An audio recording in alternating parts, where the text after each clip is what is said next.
Enseguida con nuestros invitados.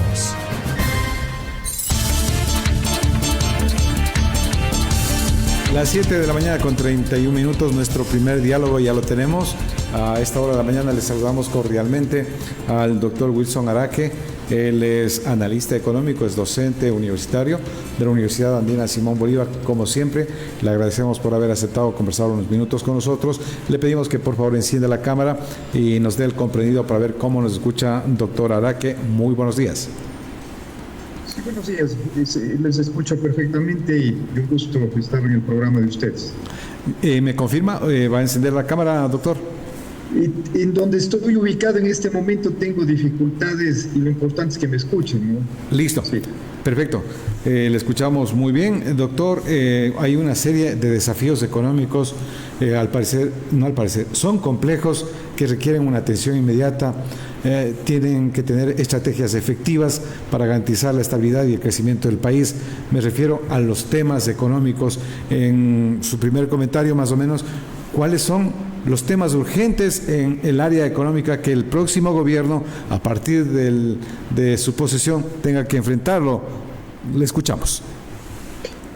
Bueno, el primer desafío y que permanentemente se lo repite a nivel gubernamental, a nivel de los medios de comunicación y por supuesto de quienes hacen análisis económico es la generación de empleo. Esa es una realidad. Y claro, para que se genere empleo tiene que haber producción en el país y para que haya producción tiene que haber inversión. Yo creo que ese es uno de los principales desafíos para cualquiera de los dos candidatos que resulte electo presidente de la República. Y claro, para generar inversión no es solamente que se lo hace por un decreto, ¿no? Sino que hay que crear las condiciones favorables para que el país se vuelva atractivo tanto a la inversión nacional como también a la inversión extranjera, ¿no? Por ejemplo, en ese ámbito hay que trabajar mucho en fortalecer la institucionalidad del país. Y cuando hablamos de la institucionalidad del país, significa fortalecer el tema de cómo funciona la justicia en el país, cómo funcionan esos organismos que se encargan de elegir a las principales autoridades de control, por ejemplo, el Consejo de Participación Ciudadana y Control Social. Y todo lo que sucede con la tramitología, ¿no? La tramitología, cómo le volvemos amigable, cómo le volvemos eficiente. Y el otro lado también de la inversión, también hay que pensar en la inversión pública, no solamente en la inversión privada, también en la inversión pública, porque cuando uno empieza a revisar los presupuestos del Estado, sobre todo ya el momento de la ejecución de esos presupuestos, la inversión pública en los últimos años ha sido casi también nula. Y al final, como siempre se utiliza esa metáfora del avión, la economía de un país como un avión que requiere de dos motores, uno el público y otro el privado. Entonces hay que trabajar tanto en inversión pública como en la inversión privada. Entonces ese es uno de los primeros desafíos a los cuales se enfrenta cualquiera sea de los candidatos que resulten electos presidente de la República. Y el otro desafío antes de continuar con el siguiente desafío, en este tema de la inversión que usted menciona, hay falta de incentivos que generalmente se viene hablando, pero no se realiza absolutamente nada. Estos incentivos específicos para la inversión privada y la limitada capacidad del Estado que tiene para ejecutar proyectos de inversión pública han sido en realidad unos obstáculos en los últimos años, doctor. Bueno, y eso está directamente relacionado, si usted quiere, en el tercer desafío que yo iba a plantear, que es el buen manejo de las finanzas públicas. Y cuando hablamos del buen manejo de las finanzas públicas, lo que estamos pidiendo es que quienes gobiernan el país, tanto desde el lado del gobierno central, que es lo que vamos ahora a elegir al presidente de la República, como también de los gobiernos autónomos descentralizados, es decir, alcaldes, prefectos y quienes forman parte de las juntas parroquiales, que sepan manejar de forma eficiente y sobre todo ética el dinero que nos pertenece a todos los ecuatorianos. Porque muchas veces ese dinero que se lo roban o ese dinero que es utilizado de manera ineficiente, es ese dinero que luego hace falta para cubrir las necesidades, tanto de gasto corriente como también en lo que tiene que ver con inversión pública. Yo creo que ese es un elemento, porque el momento en que usted suma y resta entre lo que recibe el Estado y lo que se destina para gasto corriente y de inversión, ¿sí? Y cuando usted incluye, ¿no es cierto?, esa variable lamentablemente negativa que es la corrupción y también la ineficiencia, resulta que una buena parte del dinero que se evapora, si usted quiere, por prácticas ineficientes. Y cuando hablo de ineficiente, el ejemplo para que quienes nos están escuchando lo entiendan de forma directa, es que en ciertas actividades públicas, ¿no es cierto?, en lugar de quizás se necesite solo 2 empleados y resulta que hay 15 empleados o hay 10 empleados. O de repente compran determinado tipo de insumos, de materiales para el funcionamiento de esas entidades públicas y resulta que ahí viene la mano de la corrupción. Entonces, ahí empiezan los negociados, ahí empiezan todo ese tipo de malas prácticas, que es lo que hacen es robar el dinero que ese dinero, en lugar de que se vaya a bolsillos privados o de los grupos que están metidos en esa argolla, se podría decir, de la ineficiencia y la corrupción. Es ese dinero que se necesita luego para que funcionen las entidades que proveen los servicios básicos de la población desde el lado público y, por supuesto, para que haya más inversión. Eso también es importante. Y, por supuesto, también la voluntad política de quienes están al frente del gobierno, las prioridades que den, pero sobre todo en esa parte, gran parte del dinero que nos hace falta, tanto para gasto corriente, para inversión pública, es porque no se lo utiliza el dinero de manera eficiente y de manera ética. Ese es un tema sobre el cual quienes salen electos hoy día lo tengan claro. No será nada raro que, por ejemplo, ahorita los que están moviendo las banderas, los que están ahí haciendo las campañas y demás, lo que están buscando es que les den empleos. Así es. Muchas veces quienes están al frente del gobierno, para darles empleo, lo que hacen es inflar y volverle al Estado más pipón. Entonces, en el campo de la inversión pública hay que trabajar en ese campo. Y en la privada, en cambio, hay que crear condiciones para que tanto nacionales como extranjeros generen producción y generen empleo. Pero hay que trabajar en los dos campos, tanto inversión pública como inversión privada. Y todo está atado. Por ejemplo, hay un deterioro del mercado laboral y también existe un aumento considerable de la informalidad. Al cierre, por ejemplo, del año 2024, solo el 33% de la población ocupada tenía un empleo adecuado, mientras que el subempleo alcanzó el 24.5% y la informalidad llegó al 58%, un nivel alto en décadas. Además, persiste una brecha salarial de género del 7.88%, lo que refleja desigualdades estructurales, doctor. Bueno, usted acaba de resaltar muy bien. El tema, al final, vea, toda la mala gestión de los gobiernos que han venido, porque esto es un problema estructural, la falta de calidad, digamos, el empleo de baja calidad que existe en el país. Usted ya muy bien lo señaló, apenas 3 de cada 10 ecuatorianos y ecuatorianas tienen un empleo, si usted quiere, adecuado. El resto, muchos de ellos son los que se debaten ahí en las calles, vendiendo limones, vendiendo naranjas, vendiendo productos ahí, ganándose $1 para con ese $1 llevarlo a la casa y poder sobrevivir. Esa es una realidad. Y claro, y la gente que está ahí en la situación de empleo que no es el adecuado, no tiene acceso a la seguridad social. Cuando usted le pregunta cuántas horas trabaja para llevarse $1 a la casa, trabajan 12, 14 horas. Y con todos los peligros que significa trabajar en pero esa factura que nos pasa en el tema social es producto de que desde el lado económico, sobre todo desde el lado productivo, la inversión casi no existe. Tanto la inversión privada como también la inversión pública. En el lado de la inversión privada no hay empresarios nacionales ni internacionales, ¿no es cierto?, de otros países que confíen en el país y puedan canalizar toda esa cantidad de dinero que se requiere para que la inversión sea el motor. El momento que es que cuando uno, en las escuelas de economía, cuando uno estudia economía, siempre se habla de esa triada: inversión, producción y empleo. Pero el empleo es el paso final. Entonces, si yo hago la relación hacia atrás, para que haya empleo tiene que haber producción. Para que haya producción tiene que haber inversión. O sea, la clave es la inversión. Si no hay inversión, no va a haber empleo. Por ejemplo, si hoy día ya le eligen a cualquiera de los dos candidatos, presidente o presidenta de la República, y se posesiona el próximo 24 de mayo, sería muy bonito que el presidente o presidenta genere un decreto el 24 de mayo, luego del almuerzo que hacen ahí en el Palacio de Carondelet, y diga: en el Ecuador hay empleo, y el día 25 de mayo todos empleados. Y no es así. Y además este es un problema, como usted también bien lo señalaba, es un problema estructural, es decir, que se ha venido manteniendo por mucho tiempo. Y al ser un problema estructural, también las soluciones son estructurales, es decir, que las soluciones no van a ser de la noche a la mañana, sino que va a demorarse con un tratamiento más largo para poder recuperar al paciente. Paciente que además se complicó con la pandemia. La pandemia, si usted quiere, fue el garotazo final para enfermarle más a esto que estamos hablando de empleo. Eso complicó más. Y el país, siendo realistas, hasta ahora, luego de 5 años de pandemia, porque el último 17 de marzo, el país cumplió 5 años de los encierros, cuando en el 2020 los encerraron, y eso también generó un golpe duro, más todo lo que ya se venía generando, y el país no termina de levantarse.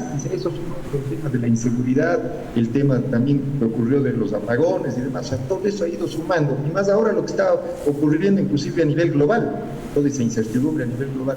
Entonces, para el nuevo gobierno tiene que incluir todas esas variables, es como hacer una especie de un conjunto de ingredientes, y todos esos ingredientes con todos sus equipos de gobierno, equipos económicos, de la parte social, de la parte internacional y demás, con todos ellos hacer un análisis de todos esos elementos y con ello definir una estrategia que al país le permita generar empleo. Y el momento que se genere empleo, usted mejora el bienestar de la población porque la gente tiene ingreso, y el momento que tiene ingreso puede mejorar la satisfacción de sus necesidades vinculadas a salud, a vivienda, a educación. Entonces, en definitiva, al final, vuelvo a señalar, la clave es generar un modelo que ayude a reactivar la inversión, tanto privada como también la pública. En efecto, no nos hemos recuperado, de acuerdo a lo que usted menciona, del tema de la pandemia, pero tampoco nos hemos recuperado del tema de la crisis energética que impactó en la economía del país. Recordemos que desde octubre de 2023 Ecuador ha enfrentado una severa crisis energética debido a una histórica sequía que ha afectado la generación hidroeléctrica responsable del 72% de la electricidad del país. Esto llevó a apagones de hasta 14 horas diarias, afectando gravemente la productividad industrial, la productividad comercial, con pérdidas estimadas de hasta $18 millones por hora. Esto significa que es otro de los problemas que tendrá que enfrentar el nuevo gobierno, doctor. Sí, y volvemos, si usted quiere, usted acaba de topar este tema vinculado a la parte energética. Ya que hace un momento hablábamos para generar empleo del tema de la inversión, volvemos a otro campo en donde también lo que hace falta es inversión. Volvemos a lo mismo, porque igual el país generó un modelo diciendo que solo desde lo público íbamos a poder afrontar esas necesidades del sector energético, porque esto no es un problema de octubre, es un problema de años, está acumulado. Ya habían señales de que esto iba a presentarse, pero nada hicieron los gobiernos desde hace varios años. Dejaron ahí. Y además debemos tomar en cuenta que las necesidades energéticas, que es parte de la parte preventiva de los gobiernos, usted tiene que tomar en cuenta que hay mayor necesidad energética. Primero, crece la población. Cada vez que nace un ecuatoriana, hay más necesidades de agua potable, de luz, de educación, de salud. Es una realidad. Y además del crecimiento de la población, hay otro elemento que los gobiernos tienen que tomar en cuenta: el tema de la digitalización. ¿A qué estamos haciendo ahorita? Estamos ahorita comunicándonos a través de un medio digital. Ahorita, por ejemplo, si usted analizaría de la gente que están en los medios de comunicación, la misma gente que está yendo a votar, ¿a través de qué se están comunicando? A través de teléfonos celulares, de computadoras, de un montón de elementos que son digitales. Y para que funcionen esos elementos digitales, ¿qué necesitan? Y con la pandemia, vuelvo a citar la pandemia, porque el tema de la pandemia es un punto de inflexión fundamental que hay que tomar en cuenta en el análisis, porque eso hizo que el mundo sea uno y sea otro después de la pandemia. ¿Qué es lo que sucede? Con la pandemia el tema digital explotó. Lo que estoy diciendo no es algo negativo, sino que es una realidad. Es decir, se generó una explosión digital. Porque a partir de ahí, ¿no es cierto?, la gente empezó a utilizar más los medios digitales y ahora inclusive esto está en mayor ascenso. Lo que parecía que nos íbamos a demorar 6 años, 7 años con la pandemia, eso nos obligó en 3 meses.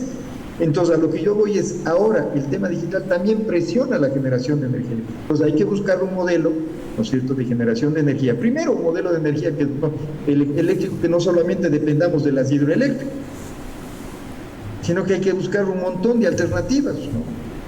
Esas pueden ser alternativas de generación de energía a través del viento, ¿no es cierto?, a través del agua.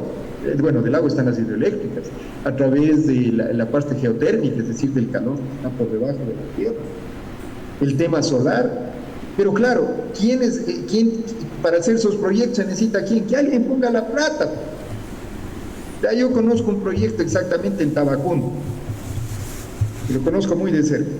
Iban a ser una empresa española, iba a ser un gran proyecto de energía de generación de energía eléctrica a través de la luz solar.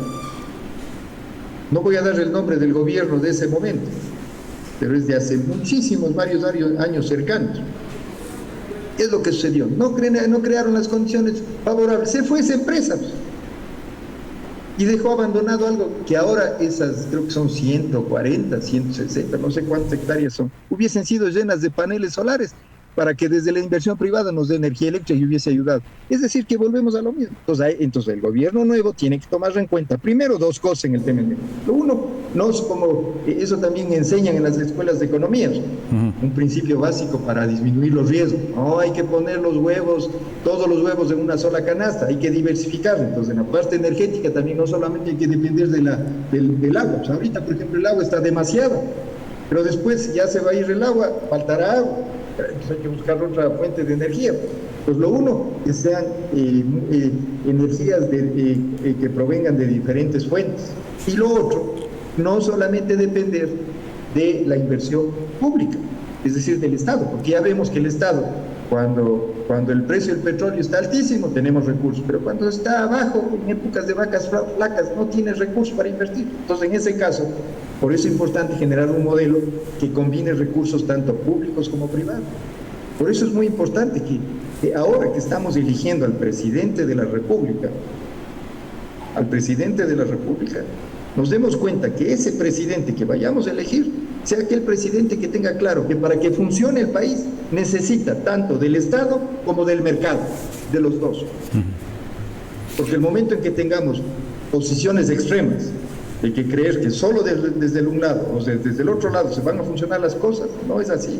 Se requiere ese trabajo interactivo entre lo que hace el Estado, lo que hace la empresa privada y todos los demás actores que estamos interesados en que el país salga adelante. Por ejemplo, dentro de esos actores está la academia, de la cual yo me pertenezco. La academia juega un rol importante, también primero siendo una voz crítica. Por ejemplo, lo que yo estoy haciendo en este momento al final es una voz dando a conocer nuestro punto de vista. Y luego, por supuesto, involucrándonos en los campos de tanto docencia, investigación y vinculación con la colectividad. Doctor, ¿cómo tendría que enfrentar el nuevo gobierno el déficit fiscal? Recordemos que el actual gobierno ha incrementado el IVA del 12 al 15% y además ha eliminado algunos beneficios fiscales. Usted, no sé si ha logrado leer los planes específicos económicos de cada uno de los candidatos, doctor. ¿A dónde apuntan ellos? Bueno, verá, para poder tener unas finanzas públicas, que fue lo que ya conversamos hace un momento, para tener unas finanzas públicas saludables, si usted, porque las finanzas públicas, si usted quiere, la gestión de las finanzas públicas que se ven expresadas, si usted quiere, a través del presupuesto general del Estado, básicamente usted tiene por un lado ingresos y por otro lado usted tiene egresos de recursos.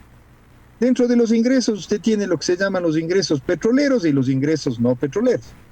En el tema de los ingresos petroleros, el país no puede estar dependiendo solamente del petróleo. Ya queda claro, el tema del precio del petróleo es una lotería. Si ve ahora, el presidente de Estados Unidos dice una cosa y ya el precio del petróleo medio subió, bajó. Dice otra cosa, subió, bajó. Que medio ahí en el Medio Oriente hay algún conflicto y medio ese conflicto bélico aumenta, se vuelve más caliente, sube o baja. Entonces no podemos depender de eso. Al final es una fuente, pero esa es una fuente bastante incierta. Entonces, claro, la otra fuente de ingresos, si usted quiere, que tiene el gobierno que esté de turno, es a través de los impuestos. Pero en el tema de los impuestos, querer cargar más de impuestos en una situación en que la economía del país está más bien adormecida, está que no se levanta, sería una medida no adecuada. Pero en donde sí se debe trabajar es, por ejemplo, en cómo esos impuestos que actualmente se están recaudando sean recaudados de forma óptima. Cuando hablo de forma óptima, es decir, por ejemplo, disminuir al máximo temas vinculados a la evasión tributaria, temas vinculados, por ejemplo, a la misma tramitología tributaria, cómo la tramitología tributaria más bien puede convertir en un incentivo para que la gente cumpla con sus obligaciones tributarias. Y luego, por otro lado, usted tiene el tema de los egresos. Y básicamente los egresos ya habíamos señalado, ¿no? Por un lado, usted tiene lo que se llama el gasto corriente, todo lo que es sueldos, salarios de los empleados públicos, mantenimiento de las instituciones públicas, y por otro lado tiene el gasto de inversión. Ahí también ya lo señalamos, el gobierno nuevo tiene que trabajar y tomar, como se dice, en el toro por los cuernos. Trabajar en dos ámbitos. Lo uno, el concepto de la eficiencia, cómo usamos esos recursos. Igual, cuando uno estudia economía, uno de los principios básicos que le enseñan y le están repitiendo todos los días es: las necesidades son ilimitadas y los recursos son escasos. Un buen economista es el que es capaz, con pocos recursos, tratar de cubrir la mayor cantidad de necesidades. Pero para poder hacer eso, usted necesita precisamente eficiencia. Es decir, si necesito 5 empleados públicos, no puedo tener 15. Si necesito adquirir medicamentos y otros insumos a precios correctos, sin sobreprecios, sin robo y demás, hay que hacerlo ahí para evitar de que ese dinero después nos falte. Y lo otro, lo que ya dijimos, el tema de la ética, es comprar, pero galones, no galones, sino piscinas de un fungicida para poder ahuyentar a la corrupción, porque lamentablemente la corrupción está metida en todo lado, y ese dinero que se lo roban, que nos pertenecen a todos los ecuatorianos, es el que luego falta. ¿Para qué? Para que las escuelas funcionen, para que los hospitales funcionen, para que haya dinero para fortalecer la seguridad que ahora tanto nos preocupa, para que haya recursos para mejorar la infraestructura básica, para que haya recursos para precisamente que todos los ecuatorianos accedan a una vivienda, para que los ecuatorianos puedan mejorar su bienestar. Entonces hay que promover en ese camino. Ya vamos finalizando, doctor, una última inquietud respecto a la decisión del gobierno norteamericano de la implementación de aranceles para varios países, para la comunidad europea, para China, para los países latinoamericanos. En cierta forma, de lo que se ha hecho los respectivos análisis, acá al país no le afecta mucho, a diferencia de lo que podrían afectar solamente a determinados productos. Y de qué manera podría influir en la economía del país este tema de los aranceles, doctor. Bueno, ahí hay que ver el efecto desde dos vías, ¿no? Una vía es cuando nosotros exportamos y la otra vía es cuando nosotros importamos productos. En el caso de que cuando exportamos productos, sobre todo al mercado norteamericano, que es al final, cuando usted le ponen un arancel, le suben un arancel, lo que sucede es que lo que usted le vende a ese mercado se vuelve más caro. Es una realidad. Entonces, claro, de acuerdo a lo que se había visto, ese arancel inicial de 10% que se puso en Ecuador en determinados productos frente a aranceles, porcentajes de arancel mayores de otros proveedores de los mismos productos al mercado norteamericano, se podría decir que la afectación iba a ser mínima. Ahora, desde el lado en cambio, cuando nosotros compramos productos, primero, cuando compramos productos de Estados Unidos y productos de otros mercados, es muy probable, porque al final el momento que usted analiza, por ejemplo, yo ahorita estoy en un computador, el momento que si yo desarmaría el computador, hay un montón de piezas que las unas son hechas de pronto en Japón, las otras son realizadas en México, las otras son realizadas en Corea, etcétera. O sea, casi es el mejor ejemplo de cómo están metidos un montón de países, o en un teléfono celular, o en unos zapatos, lo que usted quiera. Entonces, el momento que usted haga el análisis de entre todos esos componentes, de alguna manera sí va a haber una afectación al incremento. Por eso es que la preocupación de los analistas es que a nivel global es muy probable que se genere una especie como de inflación a nivel de todos los países. Y para terminar en esto, porque es muy importante, pensando en las exportaciones, porque se incrementarían de precio, Yo creo que esto es un llamado para el sector exportador a dos cosas, Lo uno, que esto que acaba de suceder con Estados Unidos, de pronto puede suceder también con otros mercados.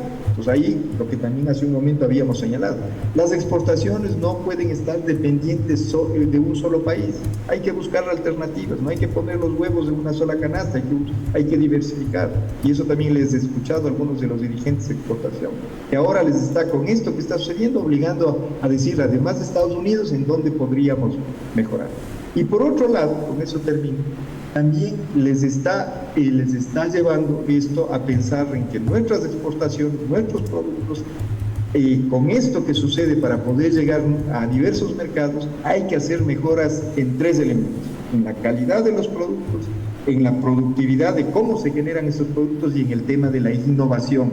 De ahí hay que subrayar el tema de la innovación, es decir, cómo nos vamos inventando cosas nuevas, cómo a nuestras exportaciones le vamos, algo que también en las escuelas de economía permanentemente se repite, ¿no? Cuando hablamos de exportaciones, que nuestros productos no los vendamos, si usted quiere, sin mayor valor agregado. Hay que darle mayor valor agregado, es decir, ponerles cosas adicionales para que se vuelvan más atractivos y además en los mercados internacionales se vuelvan menos sensibles a la afectación de una variación negativa de precio. El mejor antídoto para que los productos de exportación puedan colocarse con facilidad en los mercados exteriores y por otro lado disminuir al máximo el efecto negativo de la variación de los precios es la innovación, es decir, creando cosas diferentes, cosas de calidad, cosas que en definitiva a los compradores de esos países, que generalmente esos compradores son muy exigentes, esos productos les vuelvan atractivos porque ven que en ese país, en ese producto hecho en el Ecuador, hay elementos diferenciadores que le vuelven atractivo en esos mercados internacionales. Perfecto, con eso nos quedamos, doctor, y muy agradecido por atender este requerimiento periodístico. Que tenga un excelente día. Muchísimas gracias, igual, hasta luego. Gracias al doctor Wilson Araque, analista económico y docente universitario, 7 de la mañana con 57 minutos.